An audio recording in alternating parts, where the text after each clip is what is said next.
It hasn't been great for the Timberwolves and Karl-Anthony Towns. Karl-Anthony Towns is just, I feel like he's been emotionally affected by all this Jimmy Butler drama, and he hasn't been playing that well. He's not terrible, but he's averaging just over 16 points a game, and he's shooting 42% from the field. Is this really real? Until Jimmy Butler gets traded, yes. So that's what I don't understand. Removing Jimmy Butler from the team is going to make him perform better? I'm a huge Karl-Anthony Towns fan. I got a chance to cover him in college and know that he's 20-10 in a couple of blocks when he's playing well. Know he can make the three. But this game is so much mental warfare that people underestimate. And for him, it's taking place in his own locker room with the premise of friendly fire. If you look at the construct of the Timberwolves locker room, it's not necessarily set for him to be the lead dog. The head coach brought in Jimmy Butler, not going to move him until he gets equal value, had him in Chicago, and just loves when Jimmy stirred up practice that first day, didn't he? With all of this attention on you, Derrick Rose, all this Todd attention Gibson, on your team, Luol Deng. Don't you think he would perform better than this?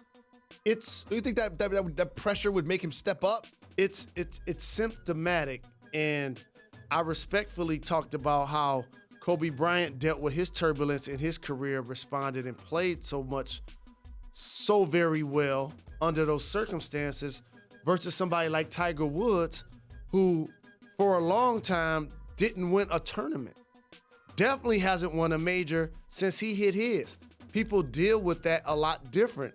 In this case, for some reason, Karl-Anthony Towns from the neck up has not been able to sustain a level of focus, a level of concentration, a level of discipline and toughness that it takes to endure during a situation. So you think that Jimmy Butler getting traded, let's say to the Rockets, because the Rockets are putting this package together. If Jimmy Butler gets traded to the Rockets, you expect Karl-Anthony Towns to perform better? Jimmy Butler didn't play at Dallas. The fans were chanting Jimmy Butler. Mm-hmm. When Karl-Anthony Towns went to the line, what did he do with those shots? Missed them. He missed both of them, right? Mm-hmm. Okay. How many points did he score in that game? 6 or something? He scored 30. 30. Okay? And you just told me he's averaging 16 and shooting 42%. He was remarkably better when Butler wasn't present. What does that say about his mental makeup? It's not a positive thing. It's not a positive thing. You want to be able to perform as a professional regardless of the situation, especially if it's taking place and it's not physical. You don't want to have that guy looking at the bench after he shoot an air ball like, get me out of the game.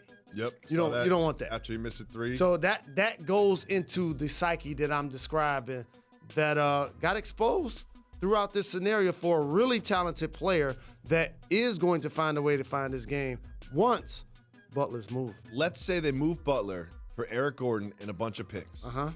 Does that mean the Timberwolves are no longer in the playoffs? I'm throwing Butler in that trade. I know it's being reported that Gordon in the trade. I'm throwing Gordon in that trade. Sure. I know it's being reported as 4 first rounds. But as I just look at the rosters, you can't be Minnesota and do this deal and not ask for Gordon. I do think, though, if it happens, Karl-Anthony Towns will continue to find ways to be more productive than he is right now. I don't think the Timberwolves are a playoff team. But they're not a playoff team. I don't think they're a playoff team without Jimmy Butler. That's why Houston trying to trade him picks, not players.